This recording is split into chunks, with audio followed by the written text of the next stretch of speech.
রাসূলের কাছে এক সাহাবী বলে, ইয়া রাসূলুল্লাহ, আমার এত সুন্দর চেহারা, কিন্তু আমার স্ত্রী কাছে গেলি ভালোবাসে না। আল্লাহর নবী বলেন, বাবা তুমি চিন্তা করো না, তোমার শ্বশুর শাশুড়ি মঙ্গলবারের সহবাস করেছিল, সেই বেসনে পয়দা হইছে, ও কোনদিন ভালো হবে না। হাত উঠান জোরে কথা।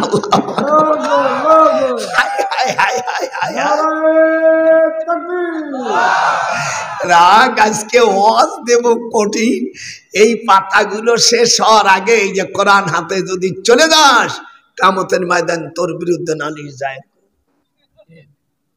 আমি কোরআন হাদিসে বাইরে কথা বলছি, একটা ভুল ধরতে পারলে 1 লাখ টাকা। আয় বুকের পাটা নাই, আসফাল্লাহ ওদের বুকের পাটা নাই, মাংনা ফটি হয়ে যায়। কথা মহারানা নগদ না বাকি? নগদ। জোরে বল, জোরে বল। যারা দেয়নি ওদের পুলিশের মন, চোরের মন পুলিশ পুলিশ কথা বলে না। তুই যা পারবি তাই নীতি। সাদুকাতিহিন্না নিহিলাতান ফাইন তিবনা লাকুম। তোদের কাছে কোরআন শরীফ যদি থাকে, ভুল ধর, এখনই টাকা নে, আয় এখন আমাকে পরিচিত কর। শয়তানি স্ত্রীর মুখে মারা যাবে না। ওয়ালা তাদরিব, দরাবা ইয়াদরিবু মানে মারা। আমার সাথে একটু হুমাং করেন, মারো না ওয়াজহাক। হুজুর বলে, ভাই তুই একটু পিছন, আমি হাত নড়ানড়ি করি তো বুড়ো মানুষ। হুজুর বলে, স্ত্রীর মুখে মারা যাবে না। যদি তুমি মারো, ওই স্বামী যদি তুই মারিস, আর আমার নাতি বোর যদি একটা দাঁত ভাঙে যায়, প্রত্যেকটি দাঁতের জন্য অফি কুল্লি ইসমাইন অফি সিন্নুন খমসুম মিনাল এবেল। সিন্নুন মানে দাঁত, খমসুন মানে 5, এবেল মানে উট। আল্লাহর রাসূল সাল্লাল্লাহু আলাইহি সাল্লাম মিশকাত শরীফের মূল কিতাবের 303 পৃষ্ঠা বাবু কিতাবুদ্দিয়াতের মধ্যে, নাসাই শরীফের মধ্যে আসে, স্ত্রী বা অন্য কার একটা দাঁত নষ্ট করলে, সর দিলে, শরীয়তের বিধান হলো 5টি উট লাগবে। কয়টা? কথা বলিস না, কয়টা? স্ত্রীর হাতের আঙ্গুল ব্যথা দিছ, দেখেই দিক তোরে মারবো না নে। একটা আঙ্গুল যদি নষ্ট করে দেয়, অফি কুল্লি ইসবাইন মিন আসাবিল ইয়াতি ওয়ার রিজলি আশারুম মিনাল এবেল। শরীয়তের বিধান 10টা উট লাগবে। এটা তওবা করলে হবে না, মাপ হবে না, এটা তোকে দিতেই হবে। আবার মহারানা সব বউ স্বামীর মাপ করতে পারবে না। সাদুকাতিহিন্না নিহিলাতান ফাইন তিবনা লাকুম। আমরা মুসলমান হইছি কি কোরআন হাদিস মানি না? না কথা কন, কোরআন হাদিস না মানলে সে মুসলমান? আজকে টাইট দিয়ে দেব।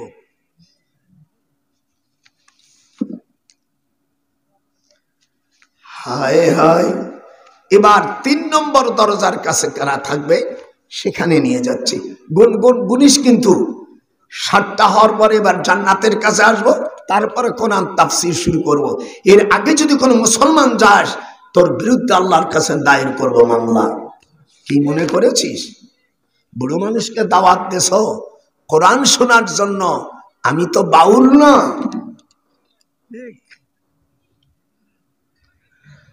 আল্লাহ তাআলা 3 নম্বর অপরাধী কারা? মা সালাকাকুম ফি সাকার। আল্লাহ বলেন, তোরা সাকার নামক দরজার কাছে কেন আসিস? দোজখের কাছে আসিস। তখন বেনামাজির গোষ্ঠী তারা বলবে, ক্বালু লাম নাকু মিনাল মুসাল্লিন, আমরা নামাজ পড়ি নাই। দাদার সাথে এরকম হাত উঠো, আমরা নামাজ পড়ি নাই। যদি কেউ নামাজ না পড়ে 6 মাস তাকে জেলে রাখতে হবে। আর জুমার নামাজ যদি ছেড়ে দেয়, ইবনে মাজার হাদিস, আল্লাহর কোরআন হাতে রেখে বললাম, চ্যালেঞ্জ করলাম কোন মুহাদ্দিস, আবু দাউদ শরীফের ভিতরে হাদিস এসেছে, যদি জুমার নামাজ যদি ছেড়ে দেয় 1 দিরহাম সোনা দিতে হবে।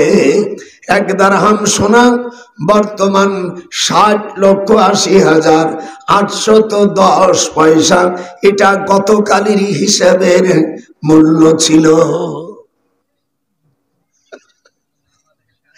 জুমার নামাজ ছাড়িয়ে দিবি?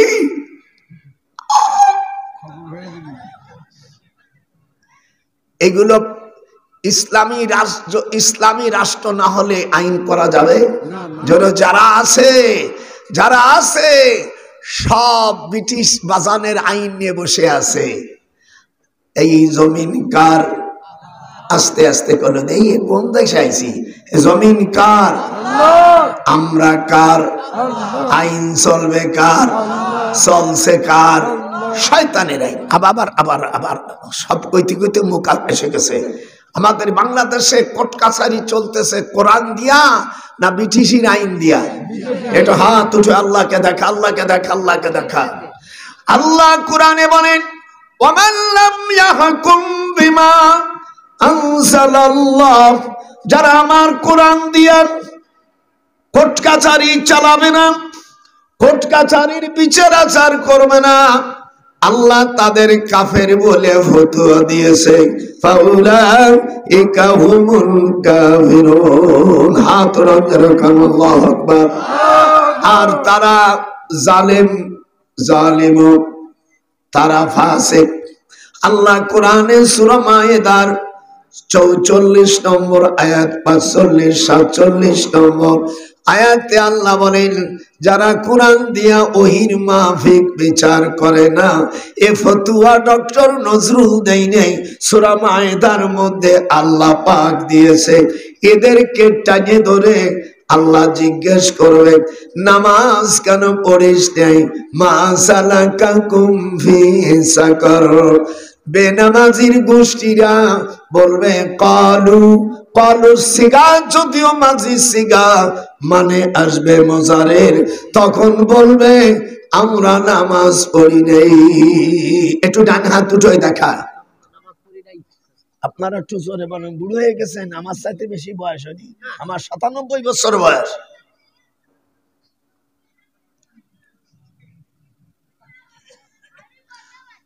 দুই নম্বর,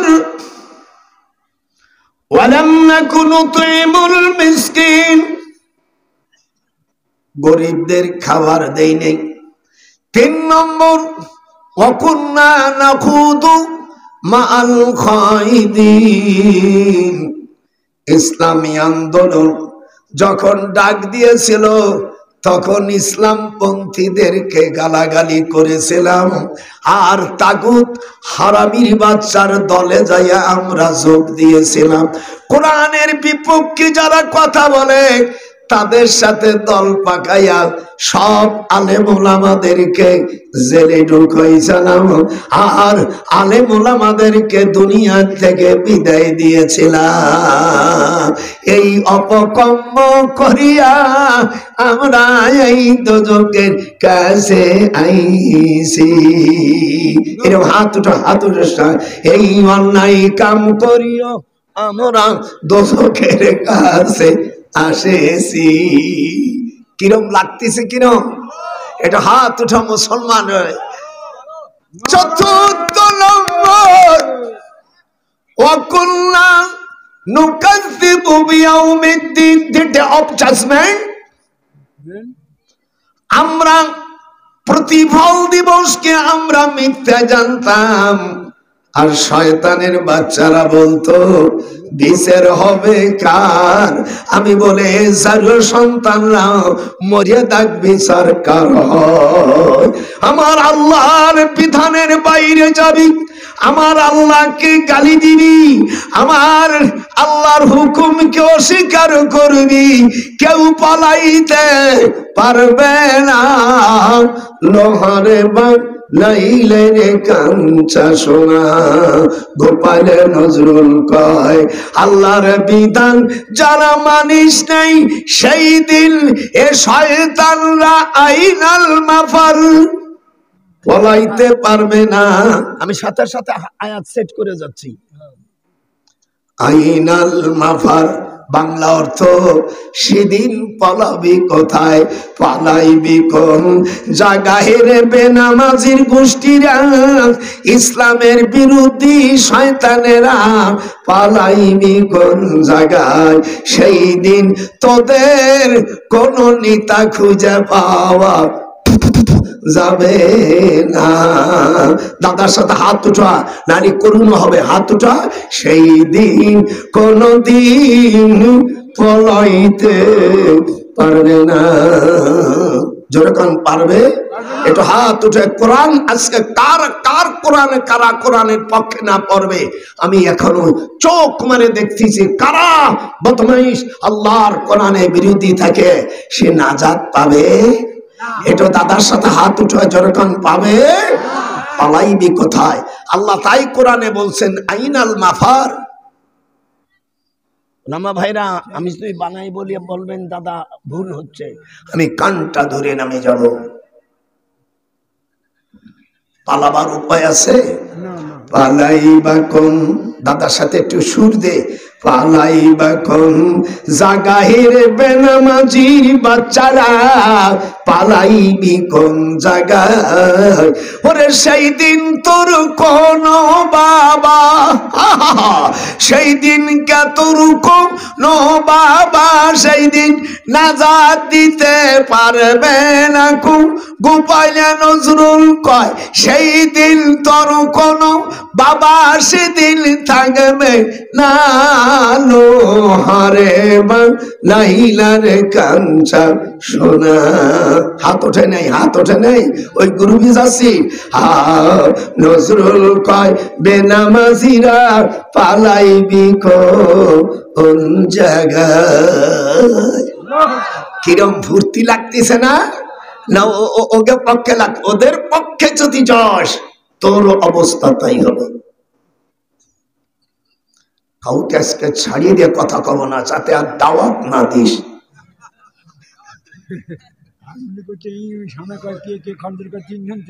শয়তান আজকে তো দারুণ চেতাচেতি গেছি।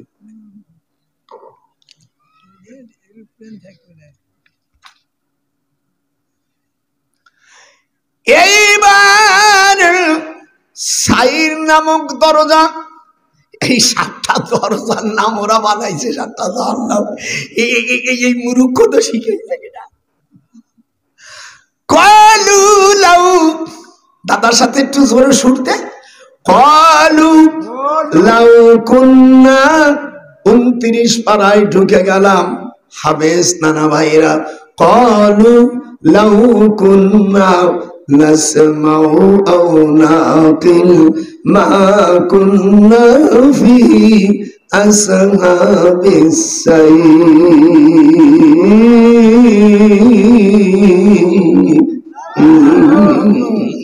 সুর বুড়ো হয়েছে তাও শরীর কোন সেদিনকে এই বুড়োরা আনছে ওয়াজ করতে পারবে না। এখন ডিসি সাহেব কয় বাপ রে বাপ, এনা জুয়ান জীবনে পরের নারীর হাত দিও না, আল্লাহ ওয়াদা করছে তোর যৌবন রাখবো, পরের নারী হরণ করো না। এদিক তাকায়, পরের নারী হরণ করো না। গোপালে নজরুল কয় পারে যেতে পারবে না। তুই যতবার করবি হরণ বাদবি তুই মসজিদার, ওরে মন পরের নারী হরণ করো না। দাদার সাথে হাত ওঠানো গেল না। পরের নারী মেয়েরা পর্দার আড়ালে হাত উঠাও, নাহলে হাত অকালে স্বামী হারাবি, শিখের হাত উঠাও। আল্লাহ কোরআনে বলেন লাউ কুন্না, একটু জোরে, লাউ কুন্না নাসমাউ আও নাকিল। আল্লাহ দুনিয়ায় আলেম ওলামাদের কথা যদি শুনতাম, আজ আমরা চিরতরে এই সাইর নামক দোজখের কাছে আসতাম না। মা কুন্না ফি আসহাবিস সাইর। আমরা আলেম ওলামার কথা শুনবো, হাত উঠে যখন আলেম ওলামা, আলেম ওলামার কথা শুনবি, পীর ওয়ালিউল্লাহর কথা শুনবি, কোন বাজে বদমাইশ শয়তানদের কথা শুনবি না। লোহারে বানাইলি কাঞ্চা সোনা, আল্লাহর কথা শুনবি, রসুলের কথা মানবি। কোন কাফির, আহা, কোন কাফির ফাসিক বদমাইশের কথা শুনবো না। লোহারে বানাইলে রে কাঞ্চা সোনা। কিরম কলেজাটা ঠান্ডা হচ্ছে না? শয়তান যারা, আল্লাহর নবী এই আয়াত যখন নাজেল হয়, মদিনার সবচাইতে ধনী লোক ওলীদ ইবনে মুগীরা, ওর মা মক্কা শরীফের 140 জন যুবকের সাথে ওঠা বসা করত। জম্মের সুন্দরী হুজুরকে গালি দেওয়ার পরে ওই মহিলা আল্লাহর নবীর কাছে এসে বলে, মোহাম্মদ তুমি বেজার হইও না, আমার ওলীদ হলো জারদ সন্তান, যে বিটির পেটে হইছে সেই সাক্ষী দিছে, জারদ সন্তান না হলে তোমার বিরুদ্ধে করে না। আল্লাহ পাক তখন আয়াত গান নাযিল করে দিলেন, উতুল্লিম বাদা যালিকা জানিম। একটু হাত কান উঠে কোরআন শরীফ পড়েন, উতুল্লিম, জোরে উতুল্লিম পড়া যায় না? উতুল্লিম বাদা যালিকা জানিম। আল্লাহ কোরআনে নাযিল করে দিলেন, এই ওলীদ ইবনে মুগীরা হলো জারদ সন্তান। হাত উঠান জোরে কোন আল্লাহু আকবার। আমার রাসূল বিজয় হয়ে গেল, জোরে কোন আল্লাহু আকবার। মুসলিম শরীফের পড়াচ্ছিলাম সেদিন ক্যাশ, আমার তো চাকরি নাই, কামেল মাদ্রাসা, আমার ছেলেরা মহাদ্দেশ প্রিন্সিপাল, তো বলছে আব্বা আপনি একটু ক্লাস নেন। সব শিক্ষকরা কয় হুজুর আমরা তো আপনার ছাত্র। তো ভাই মসজিদের মধ্যে বুখারী শরীফ পড়াচ্ছি, আমি সব সময় পাগড়ি পরে হাদিস পড়াই, ভালো দেখা যাচ্ছে না? হ্যাঁ কথা বল। আর মাথায় নোংরা একটু টুপি বসে, তার মধ্যে কোনো পাগড়ি নাই, কিছু রাগ, পাগড়ির উপর তো মহব্বত নাই, তাই হারাই গেছে। এখন আমি কাঁদতেছি হাদিস পড়াবার সময়। আমার ছাত্ররা বলছে যে হুজুর কাঁদ, এরকম তো কান্দে না। আমি কাঁদতেছি এই জন্য 5 নম্বর দরজা, 5 নম্বর দোজখের কাছে আসছি বলি, এনকে আবার দুটিয়ে দিয়া দোজখের কাছে জান্নাতের 8টা বলে আপনাদের কাছে তাফসীর শুরু করবো। এর কাছে যদি কেউ চাস আল্লাহ তুই বিচার করবি, আমি বুড়ো মানুষ তো দেখি না, ওর তুই বিচার করবি। রাজ এখন সকলেই আমরা ঈশান নামাজ পড়ে ফেলছি, আর মকরুর কোন অবস্থা আছে? এরকম করতে পারবা না, মকরু নামাজ পড়ে ফেলেছি।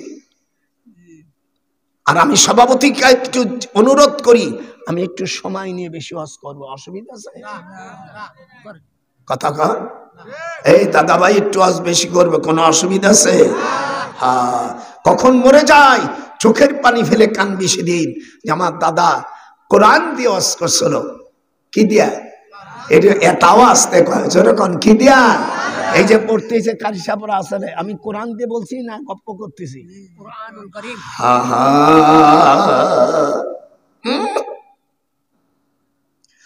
আমার হুজুর মেরাজের থেকে আসছি, আসার পরে আবু জেহেল শুনছে যে মক্কা থেকে মদিনা 400 মাইল। কত মাইল? এরকম কয়শো মাইল? 400 মাইল। মদিনার থেকে আরো 400 মাইল হলো বাইতুল মুকাদ্দাস। ভাই ওদিকে ভাই খালি ঘুরে বেড়াস কারণ সেহান নেই বস বস তোরা অশোন দাদা,